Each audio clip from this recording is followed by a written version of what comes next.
छ बेटा धोरण 11 चैप्टर 14 लेक्चर नंबर 5 હવે છે સરળ આવર્ત ગતિના સ્થાનાંતરના સૂત્ર પરથી વેગનું સૂત્ર શું કરો મેળવો।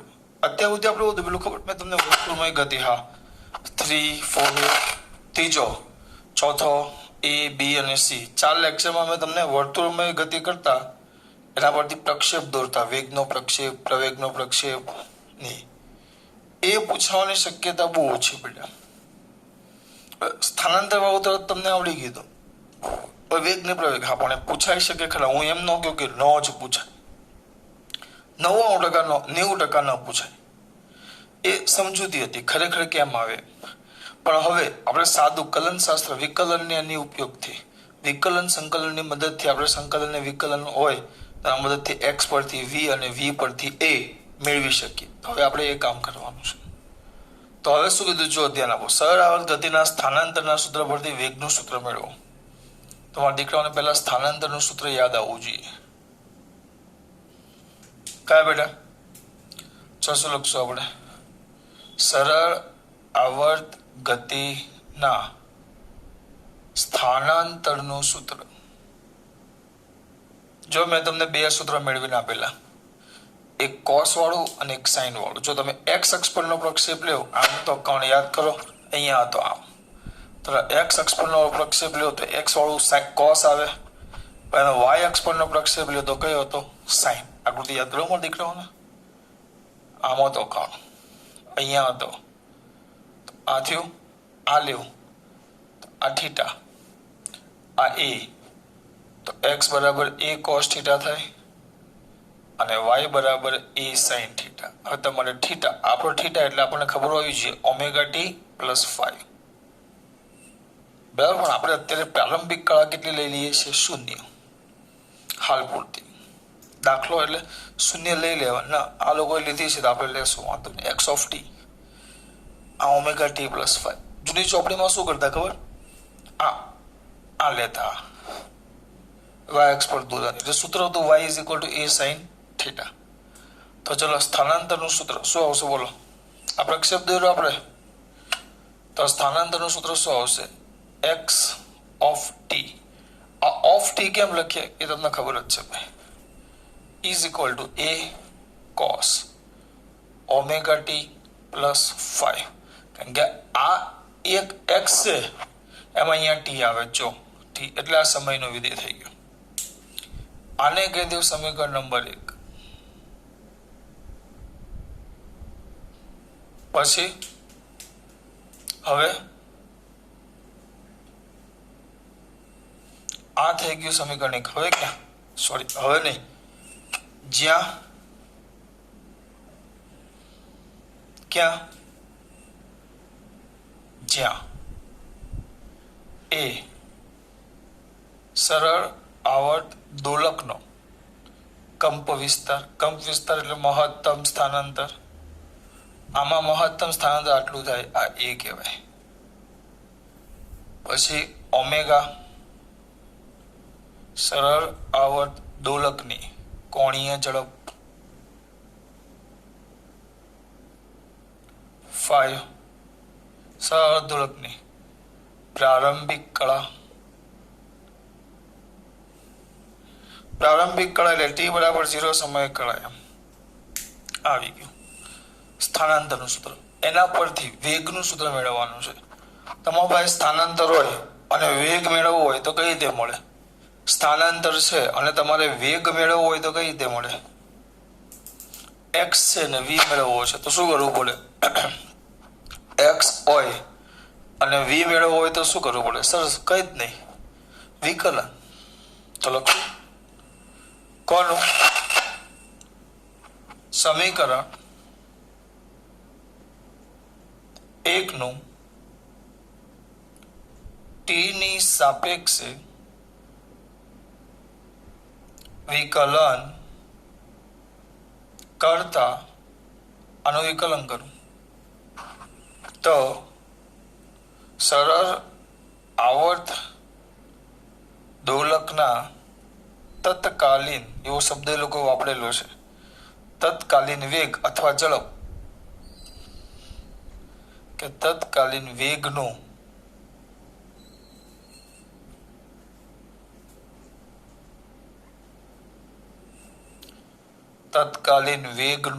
શું મળે બેટા? સૂત્ર મળે.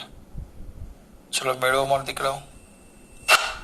હવે અહીંયા ધ્યાન આવ્યું માટે ધ્યાન આપજો ખાસ.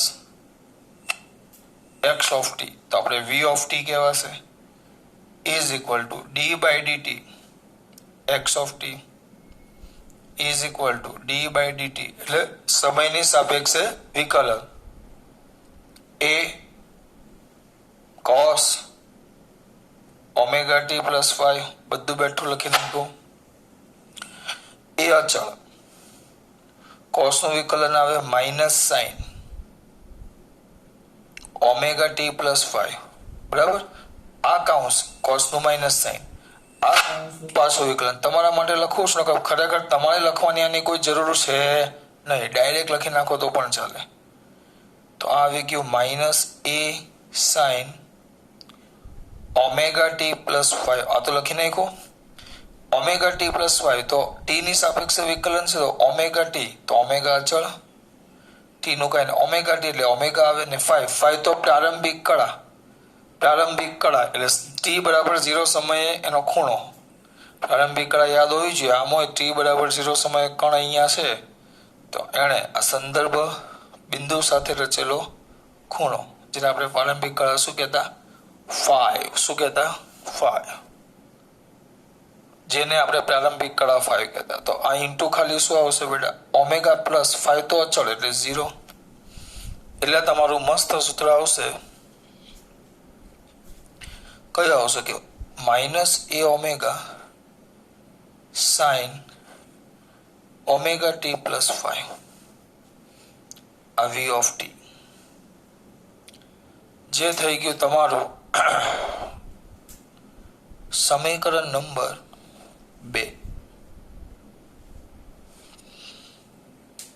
આ સૂત્ર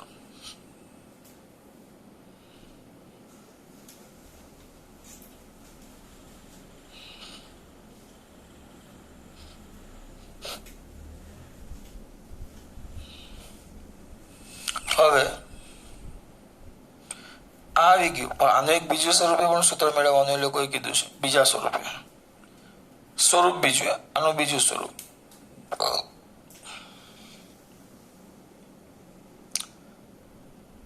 આમાં જ આવશે. બીજું જ રીત નહીં, બીજું સ્વરૂપ.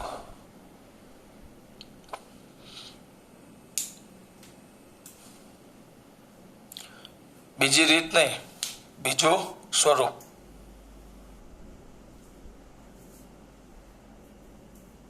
ચલો બીજા સ્વરૂપમાં જોઈએ. આ વી ઓફ ટી બરાબર minus A omega sine omega T plus 5. જોજો હવે આપણે આગળ કદાચ ભણ્યા છીએ આપણે sine square theta is equal to 1 minus cos square theta. નાના હતા એટલે 10માં કદાચ 9માં 10માં આવે અથવા તમારે એમ આવતું sign square theta plus cos square theta is equal to 1. આ બેમાંથી એક આવે લાઈ થયું પ્લસ હતું એને આ બાજુ લાવી દીધું. ઓ બાળકો જાગો છો તો આપણું કામ થશે ધીમે ધીમે. જો આપણે થીટા શું છે પાછો તમને ખબર હોવી જોઈએ ઓમેગા ટી પ્લસ 5. અને હજી આગળ થોડુંક તમે દબાવો વર્ગમૂળ કાઢી નાખો. Sine theta is equal two બે બાજુ વર્ગમૂળ લ્યો તો આ બાજુ વર્ગમૂળમાં 1 માઇનસ કોસ સ્ક્વેર થીટા. પણ મેથ્સ પ્રમાણે અહીંયા પ્લસ ઓર માઇનસ આવે. સાચું ગણિત લઈએ તો વર્ગમૂળ કાઢો ધન ને ઋણ બંનેની કિંમત વર્ગ હોય તો એક જ થાય એટલે અહીંયા પ્લસ ઓર માઇનસ આવે. દાખલા તરીકે -5 નો વર્ગ કરો તો એ 25 થાય અને 5 નો વર્ગ કરો તો એ 25 થાય. તમે વર્ગમૂળ કાઢો. હવે હું એમ કહું મારી પાસે 25 છે જવાબમાં તો આ વર્ગમૂળ -5 નું પણ હોઈ શકે વર્ગ કે 5 નો પણ હોઈ શકે, એટલે નક્કી ન કહેવાય. -5 નો વર્ગ કરીશ તો એ 25 થશે, +5 નો વર્ગ કરીશ તો એ 25 થાય. બરાબર. તો હવે હું આનામાંથી આ લખી શકું, પણ હવે આનામાંથી હું વર્ગમૂળ કાઢવા જાઉં તો એ -5 પણ હોઈ શકે અને +5 પણ હોઈ શકે. એટલે અહીંયા એટલે પ્લસ ઓર માઇનસ લખ્યું, મને ખબર નથી. હા, કોઈ પણ હોય ચાલે, એટલે અહીંયા પ્લસ ઓર માઇનસ લખવામાં આવે. આ વસ્તુ પર ધ્યાન આપજો. એટલે અહીંયા પ્લસ ઓર માઇનસ લખે. બરાબર. પણ આપણે તો થીટા આયરા. થીટા કેટલા જો આપણને ખબર છે, ω t +5.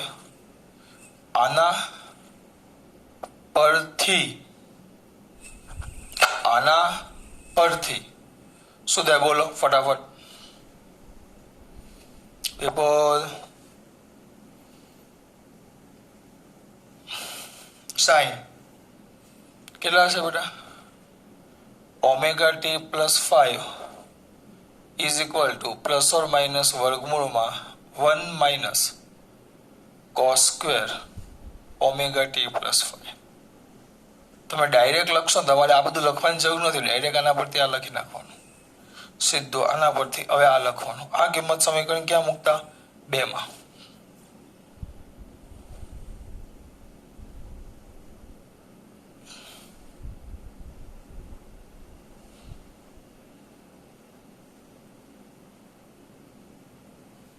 આ કિંમત સમીકરણ ક્યાં મૂકતા? 2 માં. શું કરતા? મૂકતા. ચલો મૂકો. તો શું થાય? therefore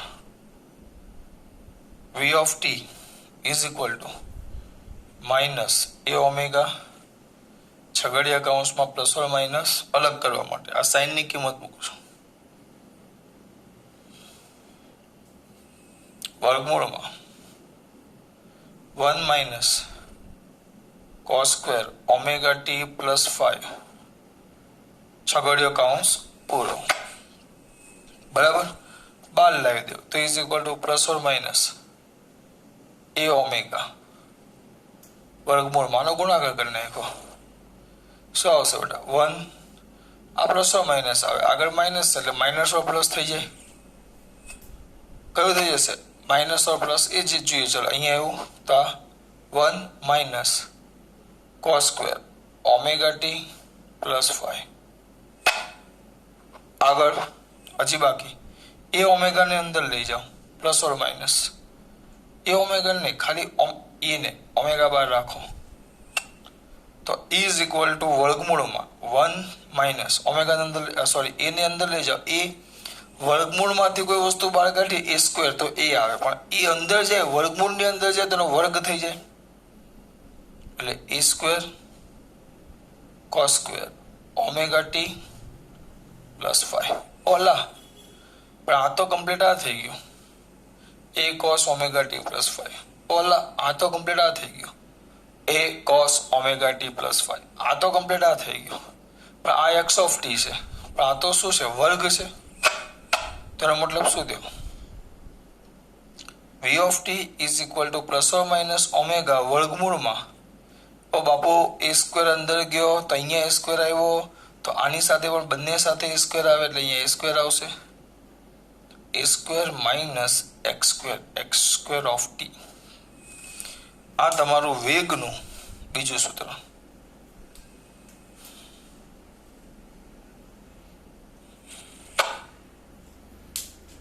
સમીકરણ નંબર 3.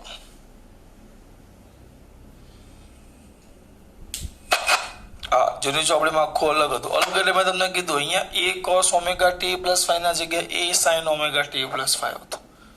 આવું મેં નહોતું શોધ્યું, જૂની ચોપડીમાં એ લોકોએ શોધેલું. તમારા મનમાં એવું ન થવું જોઈએ કે સર આવું કેમ કરે, મેં કઈ કરાવતો જ નથી, એવું જૂની ચોપડીમાં હતું. હવે સર તમારો વારો. ઓકે, હવે આ વેગનું સૂત્ર આવી ગયું. હવે આને કેટલાક કિસ્સા જોવાના, કિસ્સા ખાસ કિસ્સા.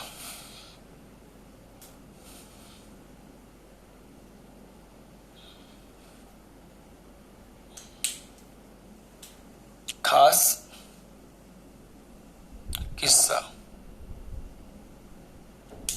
શું આવશે? ખાસ કિસ્સામાં ખાસમ ખાસ આવે.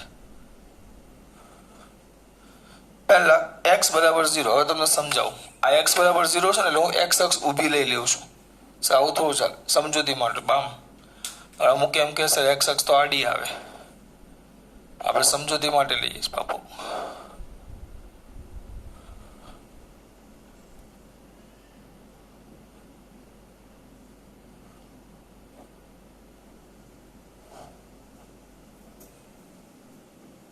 આ જે છે x બરાબર 0 છે. આ જે છે ને x બરાબર 0 છે. વિચારો હવે આને હું ખેંચું છું અને અહીંયાથી આ સમજૂતી માટે છે કે હું તમને 2 મિનિટમાં મોઢે કરી દેવા. પણ અમુકને કેવી રીતે થયું કેવી રીતે એ મારા જે હોશિયાર વિદ્યાર્થી જેને કેવી રીતેનો સવાલ છે એના માટે. નગર જેને ખાલી સર કરો ને ફટાફટ તો હમણાં 2 મિનિટમાં આના પરથી કરી નાખો. 1 મિનિટ આપો મને. હવે અહીંયા જુઓ આ x બરાબર 0. આ નીચે સુધી અહીંયા સુધી હું એને ખેંચું છું સ્પ્રિંગને અને આ બાજુ સ્પ્રિંગ આમ જાય છે.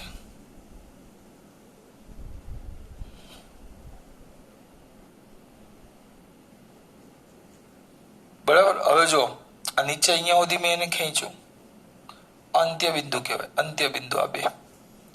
આ એ છે કંપ વિસ્તાર એ કહેતા આપણે. કંપ વિસ્તાર એ મહત્તમ સ્થાનાંતર.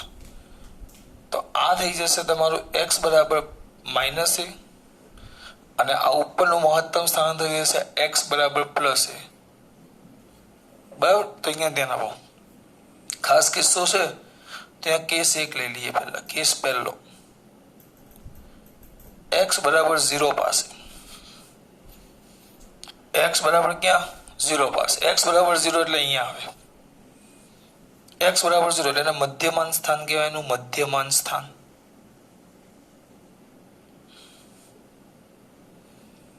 તો મધ્યમાન સ્થાન પાસેની કિંમત મૂકો. ચલો અહીંયા ધ્યાન આપો. સ્પ્રિંગ હોય આ ખેંચીને અહીંયાથી ખેંચીને મૂકી દે. અહીંયાથી ખેંચી સ્થિર હોય મૂકો સ્પીડ વધે. મહત્તમ પાસે વેગ વધારે પાછો ઘટે ઘટે ઘટે ઘટે સ્થિર થાય. પાછો અહીંયા આવે વધે એટલે x બરાબર 0 પાસેનો વેગ મહત્તમ થાય. આની મસ્ત ઉદાહરણ જોવું હોય તો હિચકો. હિચકો આમ ધક્કો મારો આમ આમ ઉપર જયારે ધીમે થાય અહીંયા વચ્ચે આવે એટલે જયારે મેક્સિમમ વચ્ચે આવે મધ્યમાન સ્થાન. પાછું આમ આગળ જાય એટલે અંત્ય બિંદુ આગળ જઈ રહ્યું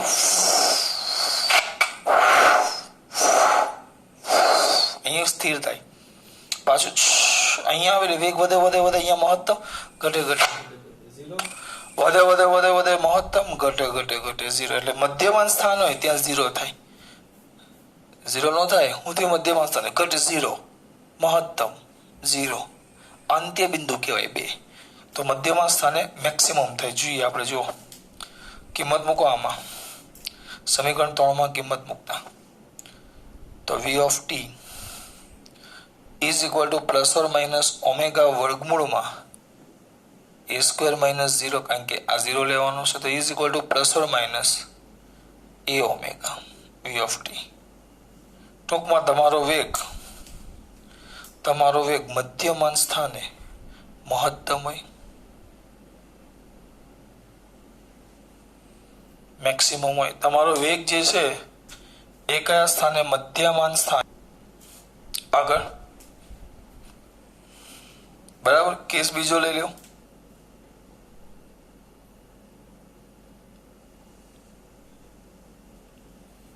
x બરાબર 0 એવો તો x બરાબર ± છે અંત્ય બિંદુ. તો યાદ કરો હિચકો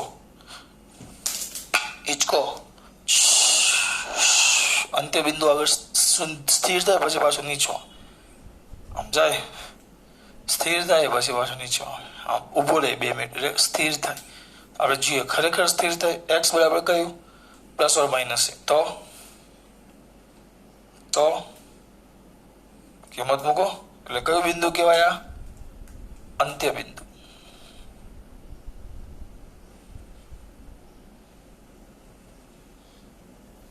તો અંત્ય બિંદુમાં શું આવશે બોલો? અંત્ય બિંદુમાં x બરાબર ± છે અંત્ય બિંદુ. વિપુલ પટેલ બોલો આનું કંઈક કરો જલ્દી. કઈ ની કિંમત મૂકો. v of t is equal to આ ઓમેગા ± ઓમેગા વર્ગમૂળમાં a² - एक्स बराबर तो प्लस और माइनस ए એટલે એ થશે એ સ્ક્વેર માઇનસ એ સ્ક્વેર કેમ વર્ગ છે પ્લસ ઓર માઇનસ એનો વર્ગ થાય એટલે એ સ્ક્વેર જ થાય તો થઈ ગયું 0 એટલે અંત્ય બિંદુ આગળ વેગ 0 હોય શૂન્ય હોય અને મધ્યમાં સ્થાને આગળ વેગ મહત્તમ હોય હા પણ વેગમાં કેવું કે x ધન તો વેગ પણ ધન જ અને x ઋણ સ્થાનાંતર ઋણ તો વેગ પણ ઋણ કેમ જો આ સ્થાનાંતર નીચે થાય ઋણ તરફ તો વેગ પણ ઋણ તરફ જ છે એટલે ઋણ જ સ્થાનાંતર ઉપર જાય સ્થાનાંતર x તરફ જાય તો વેગની દિશા પણ આ બાજુ જ થઈ ગઈ એટલે x ધન તો વેગ ધન x ઋણ તો વેગ ઋણ આ આપણે વાત કરી સરળ ગતિના સ્થાનાંતરના સૂત્ર પરથી વેગનું સૂત્ર અને એના કિસ્સા હવે વેગનું નહીં પ્રવેગનું સૂત્ર અને એના કિસ્સા પ્રવેગનું સૂત્ર અને એના કિસ્સા આમાં ખબર ન પડે તો તમારો સૌથી બેસ્ટ હવે આમાં ધ્યાન રાખવાનું જેમ x આમ જાય x આમ જાઓ તમે x આમ જાઓ x વધે તો વેગ ઘટે ખાલી સમજૂતી માટે બેમાં એવું જ થાય બરાબર અહીંયા વેગ x બરાબર 0 તો અહીંયા x મેક્સિમમ તો v0 અહીંયા x0 તો vmax મધ્યમાન સ્થાને આ તમારી સમજૂતી માટે છે બેટા આને થોડુંક પણ ગોખવાની જરૂર નથી કમ્પ્લીટ સિમ્પલ કઈ કર્યું નથી આ પાછળનો ભાગ આમાં ખબર ન પડે આ તો જેને સમજવું છે એના માટે નકર આ દોરવાની પણ કઈ જરૂર નથી સીધું આ જ લખી નાખવાનું x બરાબર 0 તો મધ્યમાન સ્થાન 0 મૂકો તો આ a સ્ક્વેર વધશે 12 આવે એટલે a અને પછી પ્લસ ઓર માઇનસ એ મૂકો અહીંયા પ્લસ ઓર માઇનસ એ મૂકો તો a પ્લસ ઓર માઇનસ એનો વર્ગ છે એટલે a સ્ક્વેર થઈ જાય a square minus a square તો 0 પૂરું બીજું કાંઈ તમારે લખવાની જરૂર નથી પૂરી વાત આ તો સમજૂતી માટે છે આને કાઢી નાખો બોધાની થઈ ગઈ થિયરી 2 માર્ક્સની હવે છે આજ પણ અહીંયા આવશે પ્રવેગનું સૂત્ર નેક્સ્ટ લેક્ચર નંબર 6 માં ખાસ વાત જય શ્રી કૃષ્ણ